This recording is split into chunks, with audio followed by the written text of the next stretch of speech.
Hai guys, selamat datang kembali di channel Sesepuh Anime. Kali ini gue akan menceritakan alur cerita anime Bleach part 17. Kalau kalian belum nonton part-part sebelumnya, kalian bisa nonton lewat link yang gue kasih di deskripsi. Oke, nggak usah kelamaan, ini dia ceritanya.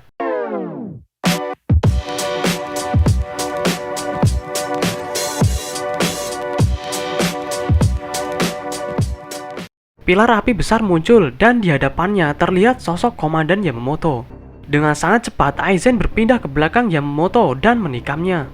Yamamoto justru tersenyum dan menangkap lengan Aizen. Dia lalu mengaktifkan teknik Enetsu Jigoku untuk mengeluarkan pilar-pilar api besar yang mengelilingi mereka. Teknik api neraka ini bertujuan untuk membakar mereka berdua sekaligus.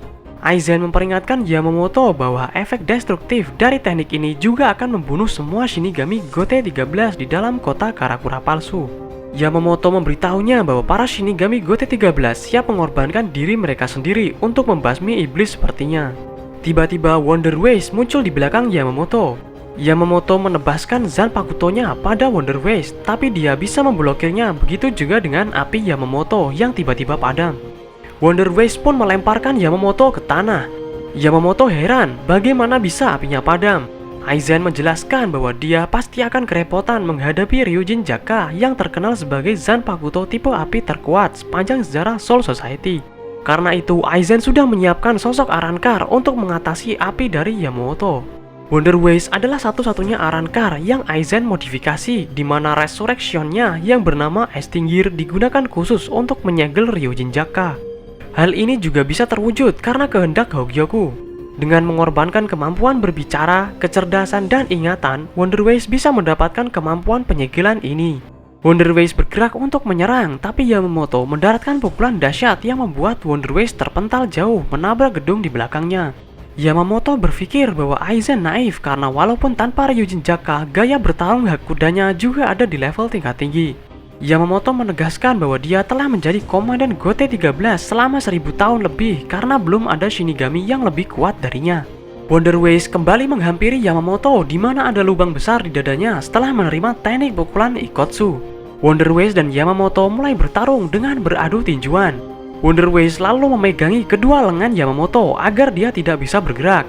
Dia mengeluarkan banyak sekali lengan dari bahunya dan menggunakannya untuk terus memukuli Yamamoto tanpa henti. Sayangnya tinjuannya sama sekali tidak mempan. Yamamoto merobek kedua lengan Wonder Waste dan menggunakan teknik Sokotsu untuk meninju perut Wonder Waste dengan kedua tangannya. Pukulan yang sangat dahsyat itu langsung menghancurkan Wonder Waste berkeping-keping. Aizen mengingatkan Yamamoto bahwa semua api Ryujin Jaka sebelumnya telah disegel di tubuh Wonder Waste. Tapi karena dia sekarang sudah mati, maka Yamamoto haruslah bersiap-siap. Yamamoto melihat kepala Wonder Waste yang tiba-tiba mengembang dan bergegas melompat ke arahnya. Kepala Wonder Waste meledak dan mengeluarkan api sangat besar dan luas yang mencoba untuk menghancurkan apa saja. Untungnya api itu berhasil diserap Yamamoto tepat waktu menggunakan tubuhnya dan tidak jadi menyebar. Masalahnya, Yamamoto mengalami luka bakar di sekujur tubuhnya. Aizen memberikan tepuk tangan pada Yamamoto karena jika dia tidak menyerap ledakan itu, api akan membakar daerah dalam skala luas termasuk menghancurkan Tenkaigetsu. Setelah Tenkaigetsu hancur, kota Karakura asli akan kembali ke dunia manusia dan juga akan ikut hancur saking kuatnya ledakan. Aizen berterima kasih pada Yamamoto karena telah melindungi kota Karakura demi kelancaran rencananya membuat Oken. Karena menghormati Yamamoto, Aizen berniat membunuhnya dengan pedang. Tiba-tiba Yamamoto memegang kaki Aizen dan mengeluarkan Eisho Haki dari Hado nomor 96, Itokaso. Menggunakan lengan kirinya sebagai pengorbanan, Yamamoto menciptakan ledakan sangat kuat untuk membunuh Aizen.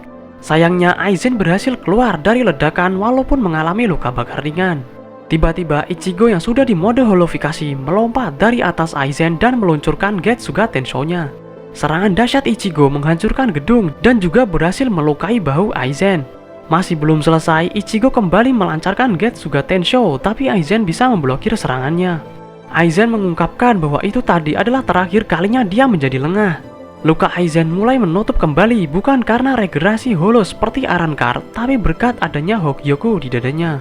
Aizen merasakan bekas Reiatsu Ichigo di bahunya yang sekarang telah berkembang menjadi lebih kuat sesuai rencananya. Semua pertempuran Ichigo sejak dia mendapatkan kekuatan Shinigami dari Rukia sampai pertarungannya melawan Ulquiorra, semuanya merupakan bagian dari rencana Aizen. Selama ini Aizen sudah menyaksikan pertempuran-pertempuran Ichigo dari layar monitornya. Untuk membuktikan agar Ichigo percaya, Aizen mulai menyebutkan kejanggalan dalam peristiwa yang dialami Ichigo. Aizen adalah orang yang mengirim Rukia ke dunia manusia. Sejak Rukia mendapatkan tugas untuk menjaga kota Karakura, Ichigo mulai menjadi incaran para holo. Saat Ishida dan Ichigo bertanding, Ishida hanya memanggil para holo, tapi tiba-tiba ada juga Menos yang muncul. Saat Rukia kehilangan kekuatan Shinigaminya dan memakai Gigai buatan Urahara, Reiatsunya tidak pernah terdeteksi.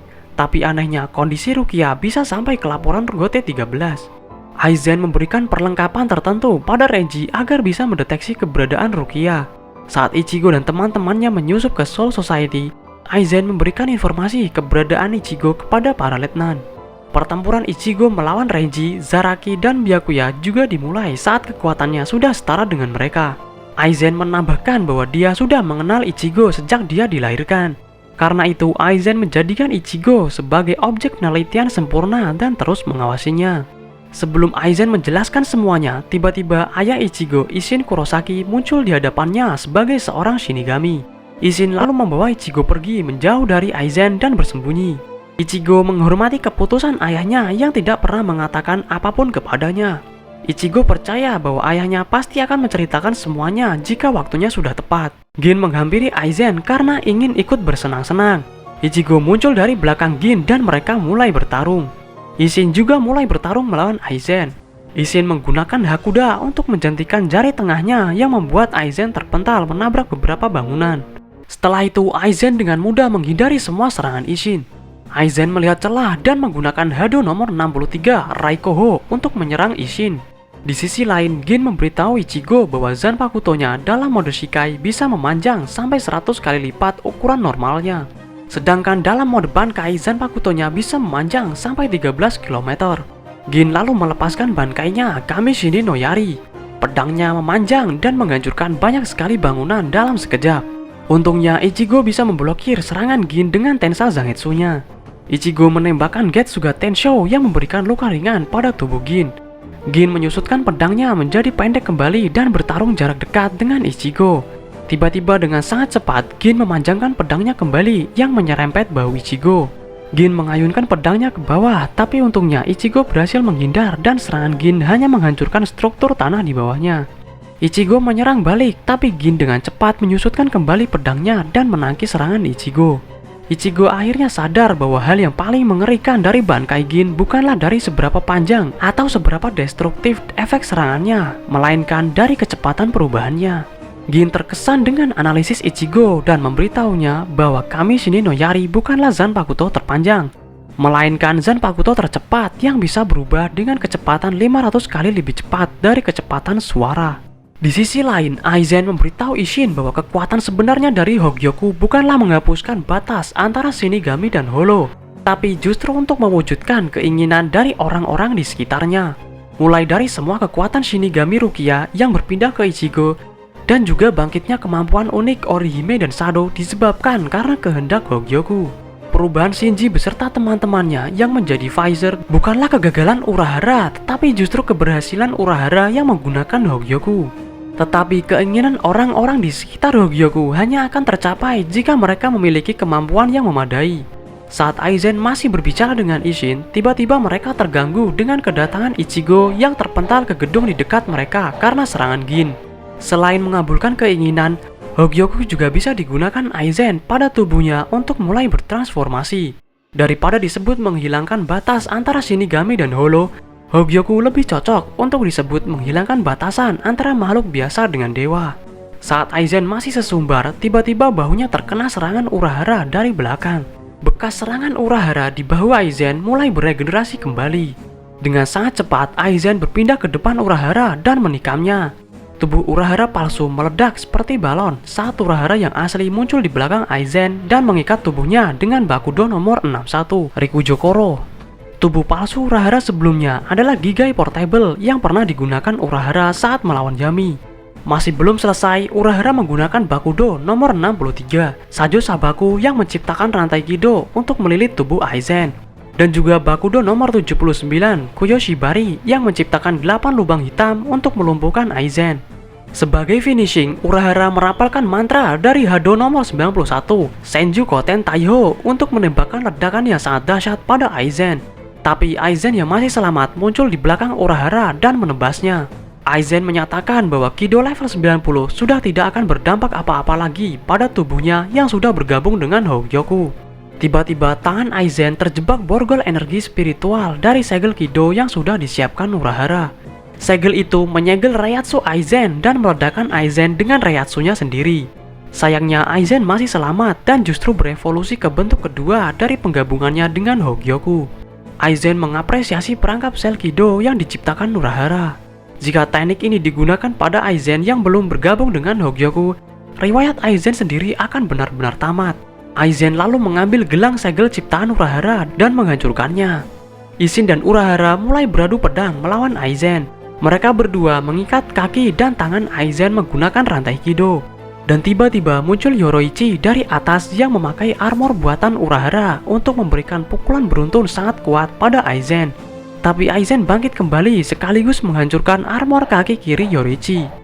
Isshin, Yoroichi, dan Urahara lalu bertarung bersama untuk menyerang Aizen. Tapi karena saking kuatnya Aizen, mereka bertiga langsung terpental begitu saja. Ichigo juga mulai bertarung dengan Gin lagi. Di tempat lain, Rangiku yang sebelumnya tidak sadarkan diri bangun karena merasakan Reiatsu dari Gin. Dia berlari untuk menuju lokasi Gin. Ichigo kembali memakai topeng holonya dan berusaha untuk mendekati Gin. Dia berusaha keras untuk memblokir pedang Gin yang terus memanjang. Ichigo berhasil menghindar dan melesatkan Getsuga Tensho yang mengakibatkan ledakan dahsyat.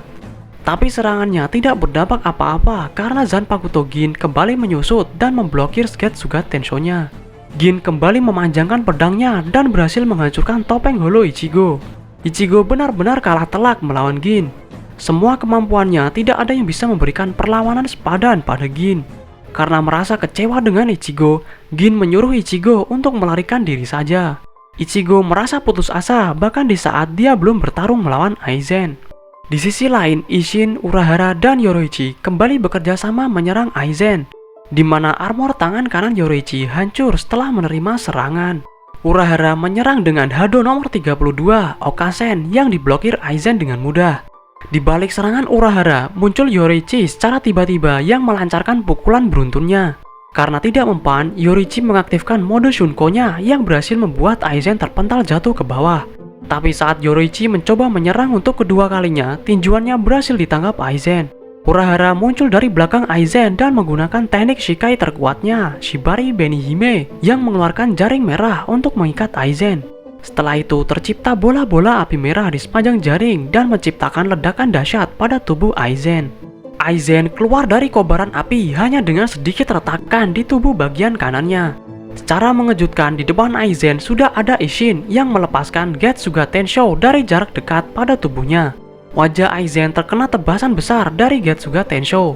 Aizen yang merasa sudah tidak perlu bermain-main lagi mulai menunjukkan kekuatannya. Dia mengayunkan pedangnya yang menciptakan ledakan sangat kuat. Ledakan itu mengejutkan Ichigo di mana dia melihat Yoroichi, Urahara, dan Isshin yang terpental dan jatuh di sekitarnya.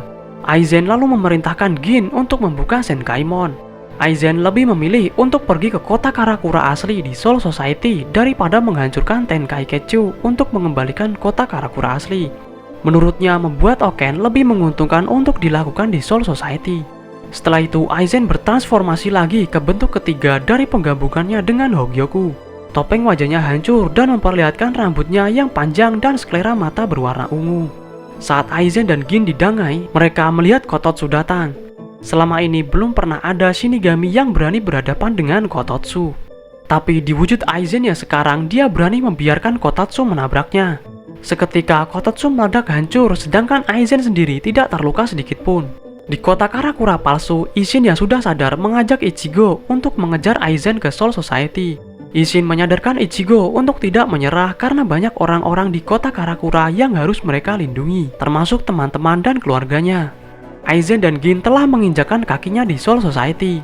Sedangkan saat ini Ichigo dan Isshin masih berlari menyusuri Dangai. Isshin menyuruh Ichigo untuk berhenti karena dia melihat Kototsu yang sudah dihancurkan Aizen. Isshin memberitahu Ichigo bahwa saat ini mereka sedang beruntung. Di dalam Dangai, waktu bergerak lebih lambat daripada di dunia manusia dan Soul Society. Menurut Isshin, ini adalah waktu yang sempurna untuk mengajarkan Ichigo tentang Getsuga Tensho tingkat akhir. Oke, sekian dulu alur cerita Bleach part 17. Video selanjutnya akan menjadi pertarungan final antara Ichigo melawan Aizen. Nantikan aja video gue berikutnya dan jangan lupa untuk like, subscribe, dan komen video ini.